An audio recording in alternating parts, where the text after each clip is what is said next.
Maybe I'm crazy, maybe I'm not. I'm very excited to have Scott Burrell on the Maybe I'm Crazy podcast this week. Scott, thank you so much for joining us. I'm sure you're in high demand right now. Yeah. But thanks for having me, Joy.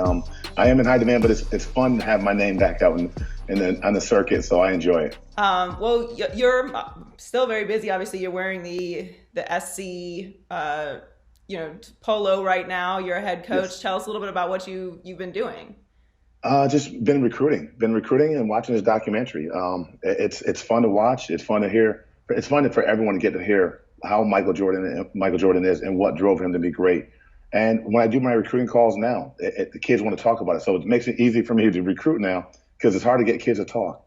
But now they're watching the Michael Jordan documentary and the Bulls documentary. It makes it a lot easier right now.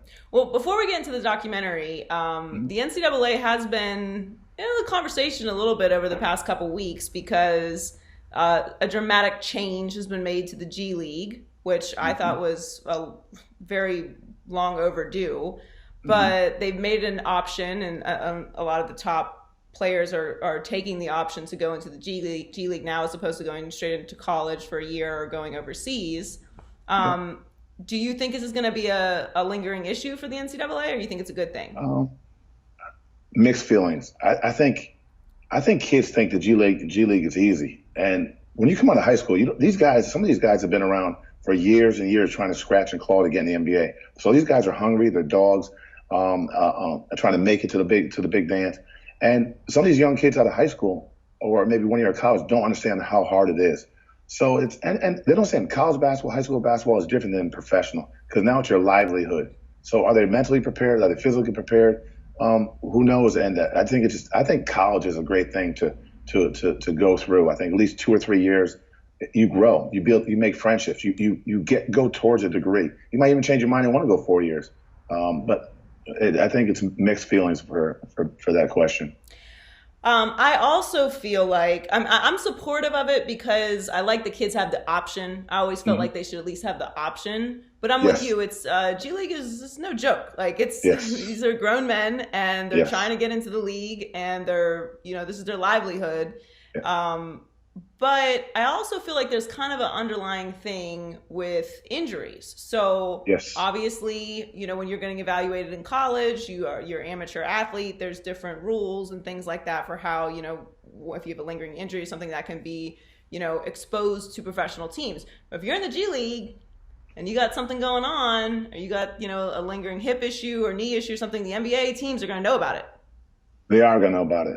And I'm a guy, take it from a guy, I had 13 surgeries in my NBA career. So I'm a guy whose body was beat up. And like you said, and I don't know if the bodies are ready for playing that many games, lifting weights every day. The body, and especially when kids are growing at that age. So it takes a toll on the body if you play all those minutes that you're not used to. Practicing, like high school practice is not going to be like G League practices. And I hope the kids are mentally, like I said, mentally and physically ready for what they're about to enter. Now, so you said you had 13 surgeries. You're the head coach at Southern Connecticut State University. You played baseball at a very high level. Now, I want to get this right, okay? Yeah. You remain the only athlete in professional sports history to be drafted in the first round in 2 different sports. Kyler Murray did it, so he did it after me. So he's a second. Okay, but I'm the first, so he's a second. All right. Yeah. So you always need the first.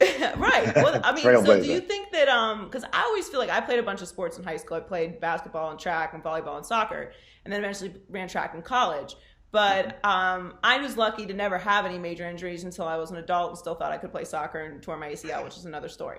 We're done with that. But I did think that cross training helped me to avoid injuries. So did you have any injuries before you got into the pros?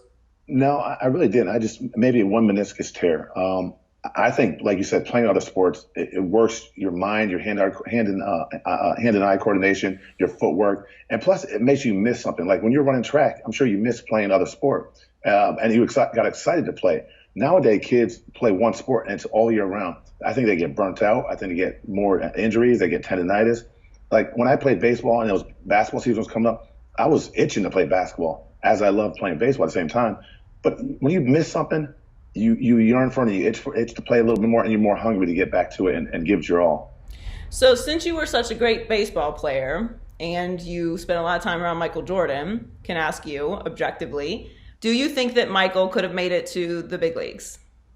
I think he had a good chance. I mean, I didn't watching the documentary. I didn't know he had a 13-game hitting streak, batted 202. I didn't know all these stats. I mean, that's pretty good for someone who hasn't played baseball in 12 years. I mean, some of these guys are lifetime baseball players, learn the ins and outs of baseball. He was just learning it over again after taking a long hiatus. But think about it. MJ is so determined and so fixated on making and being great. I think he would have found a way to make it to the big leagues. He might have been 50, but he would have found a way to make it to the big leagues. Well, also, I feel like, if it comes down to another prospect that's right on the cusp there and you're about to bring him up and it's like between him and Michael, it's like, I can't decide. I think Michael's probably going to get the nod. I think the tickets will be sold out. The stadiums will be sold out if Michael Jordan was in the big league. So he would have had a chance, definitely.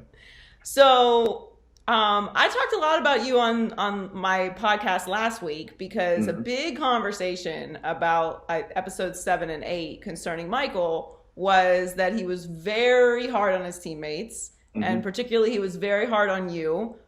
Which is at least how it was portrayed in the documentary. So I defended Michael that I said he wasn't, people were calling him a bully. And I think that the word bully should not be thrown around flippantly because I don't think that it applies. I think the environment that you're in makes that word valid or not. So do you feel like Michael Jordan was a bully?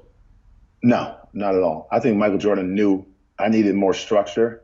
Well, first of all, he saw me as a player that I could be better than I was, which I take that as an honor and I respect. So when the best player in the world, the best player ever played, is pushing you, and he never pushed you physically. He talked to you, he talks junk to you, but that's part of everyday basketball. When he's pushing you and making you feel uncomfortable, that's what I needed and that's what I liked. I needed to be better. I needed to be challenged, and that man MJ brought it to me every day, and I loved. Like, there's not a day I went to practice like, damn, here we go. I got to face Michael Jordan again. He's going to talk to him. I loved it. And everyone on the team loved it, and they thrived off it. And we all needed that, and we all got better off it. And the word bully, like you said, it's thrown around way too easily. But you know what? People love controversy, and some people want to take that angle of he was a bully towards us. I don't think he was a bully. I think he was a tough love player that knew how to get people better. And if you didn't get better or didn't want to be there, go ahead, ask to be traded. You can leave. I mean, that wasn't for you then, but I loved it. Do you think there was anything that was misrepresented in the documentary? No, I not that I can remember, but because he explained everything, why he's the way he is, what his passion for winning. I think people don't understand. One thing they don't understand is people weren't playing the Bulls to beat the Bulls. They were coming to beat Michael Jordan, the best player to ever play basketball. So that's why he came at us so hard, because he knew he needed us to be ready for our opportunity when it was called upon us. And he pushed us to be prepared, whatever opponent, whatever was thrown at us, to step up and do our jobs. And now I think if he wasn't as hard as he was and let us be lax like so many other players and so many other teams, we wouldn't have been prepared for the situation we were going to put ourselves, we were going to be in as that season went on. So kind of the emerged villain of the documentary is Jerry Krause, which I have lots of opinions on. I think that if my opinion on GMs and any front office person is that you weren't famous before you were a GM. I really don't care to know who you are now. Like, you're just kind of one of those figures that should make a lot of really important decisions, but mostly like not be heard from. And I don't need to know you. And it seems like Krause really wanted a lot of the credit for what you guys were doing. So was it fair to him, or was it? I think it goes both ways. I think Krause did an unbelievable job assembling a team of great camaraderie, high IQ, competitive guys that knew their roles. Because you could have a lot of players you could have brought them into that team that could have messed the chemistry of that team up. But I think he did a great job assembling of it. But I also think he's working for somebody else. So everybody puts it on Jerry, but Jerry's getting orders from another Jerry, and it gets passed down. So I mean, it got put on him a lot. A lot of the negative things got put on him, but I'm sure he was just doing what his boss was telling him to do.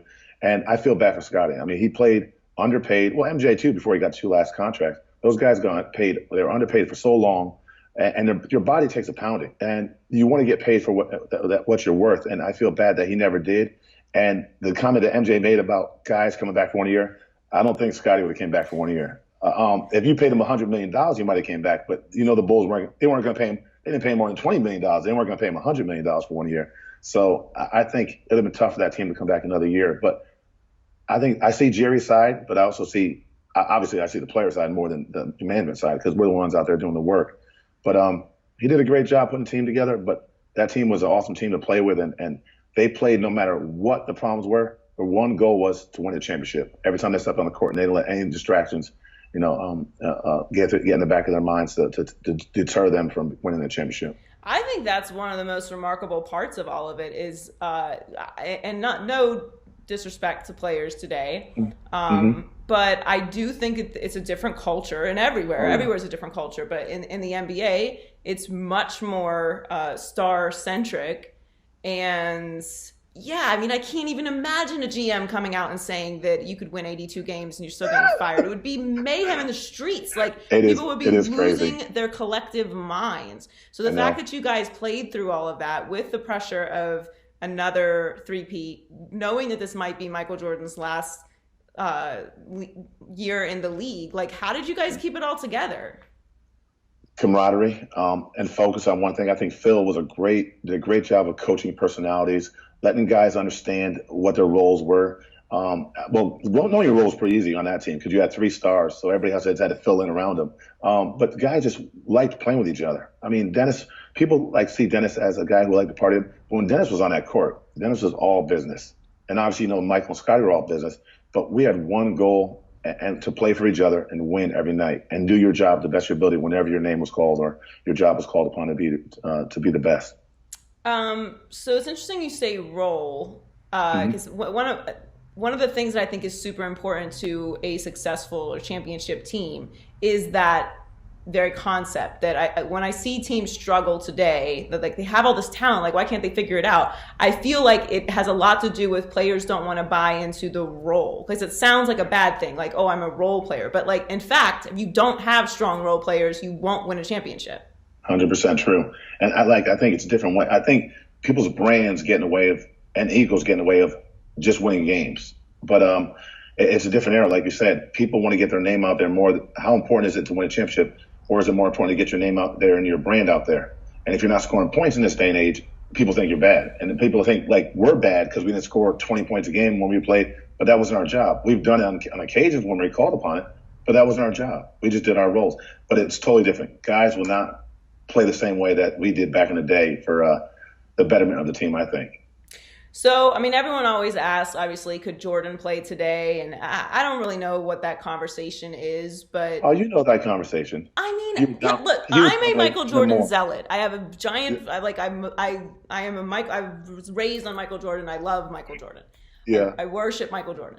And I do think he could play today, but I don't think that it's hard to move the needle like that. Like, could Kevin Durant play in your era? Not personality wise, but like he's 7 foot and he can rise up and shoot, but like, could he handle the physicality? Like there's so many differences in the culture, in the personality of the league, in the rules of the league. So do you think that conversation's even fair to have? I think it's fair to have it Michael Jordan playing this era, because if you could play with getting beat up every year, every game, and there's no physicality anymore, that means he's going to have free reign to score. He scored 30 back then getting beat up. That means free reign, he's going to score 45. It's hard to say how like Kevin Durant would play getting beat up back in that day and LeBron getting beat up in that day. But to say if guys could play in that era back then and play now, yeah, because the game is wide open now. I mean, a lot of people, that's why so many people who you don't think can make it in the NBA make it now, because this era is so different, so wide open. If you make shots, you can play somewhere in the NBA today. So obviously we're in the media, so we have this GOAT conversation ad nauseum every single day. I am firmly in the camp that Michael Jordan is the greatest to ever play. But do you think that there's anything LeBron could ever do to surpass him? Or do you think that LeBron has surpassed him? I'm guessing no. I think MJ is the best player to ever play. And to be honest, I think LeBron's up against a wall that keeps moving on him. He can do everything possible, and he still won't be known as the best player. Because, number one, I just think MJ changed the game. Bird and Magic changed it, but I think MJ brought it to the next level. And just playing with the physicality that he had to play through to break through, to win championships, it's totally different than it is now. And I think LeBron's legacy was helped by Ray Allen hitting that three-pointer in Miami, too. So, I mean, trust me, I love watching LeBron play. I think he's a great player. But he was helped a lot. I mean, people say Scotty helped Michael. Yeah, but that wasn't assembled by friendships and stuff like that, and whatever you want to call collusion on players. It was called because management made the right deals, and it just worked out that guys bought into the system. So I think LeBron's wall will always keep moving on him, but I think he's an awesome player. But I still love Kobe, maybe ahead of him too. So I always ask people, if you want someone to make the last bucket, are you having LeBron, Kobe, or MJ? And everybody will say, I'll have MJ first, Kobe second, then LeBron. So how do you put those guys? How do you put LeBron ahead of them? If you, that's the argument I have with my players all the time.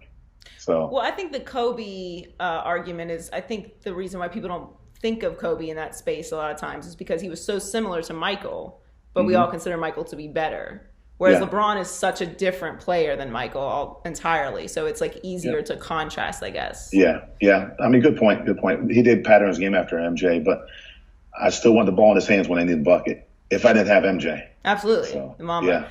Yeah. Do you think it's funny that you mentioned that he's up against a wall, because Michael does have this mythology, and we're talking about like how busy you are and like people loving this and everything, and we do, like, it's been an incredible experience in this time go through all of this together, and so the finish line kind of keeps moving for LeBron. But is the mythology of Michael, because you spent time with him and you won that championship with him, and you're a part of this incredible history, like not just sports history, like culture, the world, like you guys that team affected the entire world. Is it fair, like the mythology that we put on Michael? Well, it's not really fair, but at the same time, we watched him in that documentary, and like as great as we thought he was, we all put him on another pedestal because he was just so honest, and like to hear him say what motivated him. Little things motivate him. Someone didn't say hi to him in a restaurant. I mean, that's crazy thinking. That's crazy thinking right there. But it's like, God, this man's a beast for the littlest things. Like he made a LeBradford Smith story. Who does that? But he was so great. He needed something to be greater. And you're like, wow, this man. It's like, if you can't see this man being the best player or the best guy, to play the game for the reason of his ability, just his mindset and the reason why he had to make himself even better. You're like, wow, this guy's amazing. So I think we put him on another pedestal, even bigger, after watching the documentary. So before I let you go, I got to ask you about Rodman, because I can't even comprehend what the media would do if a player left in the middle of the finals and missed practice to go wrestle with NWO. I mean, but did it bother the team? Like, because in the documentary, it generally seems like everyone was like, it's Rodman. Like, he's going to show up and play, so he just does whatever he wants. But did it bother the team at all? Were there like private conversations that were real like come to Jesus moments with him, or it just was an understood thing? The only time that, like, he did it throughout the season, he'd miss practice every now and then, and no one cared. The only time it was a problem, but it never went throughout the team. It was between Coach Phil and Dennis. Obviously, he was mad about him not being at practice during the finals, and they settled it, and whatever they did, fined him whatever they did. After that, no one even thought about it, because that team was focused on just winning games. And Dennis missed every now and then during the season, and when he came back, he did extra cardio, he lifted weights, and he was right on top of his game again. And Dennis was a freak athlete, and he did his job and prepared himself like a professional. He just had some days he just needed to take off, and everybody accepted it. And I promise you, no one even, like, I didn't even know he went to Vegas until I watched the documentary. So no one knew I just did my job and focused on what I had to do. I'm sure some guys on the team didn't know either. And he had a fun bus. He would go out on the fun bus every now and then, and he'd miss practice, but guys just worried about doing their job to be great, to make that team better. That's amazing. Yeah, it really is. But also social media wasn't around then to blow things out of proportion and make it bigger than it was. So we were lucky to play when there was no social media. Man, I can't even imagine. I know. that team today. But think about it. If Dennis is in Vegas during back then and social media was around, there would be every picture, and it would be like so much a distraction. Like, guys have it tough with social media nowadays. Much tougher. Definitely.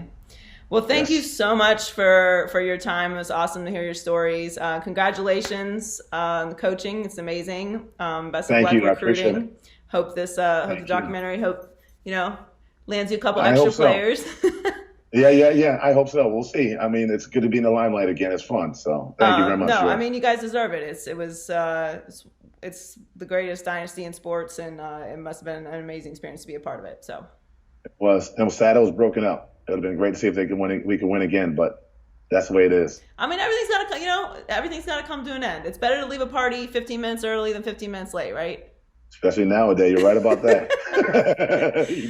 All right, thank you. After No, the you party. don't want that. Yeah. All right. Thank you so much, Scott.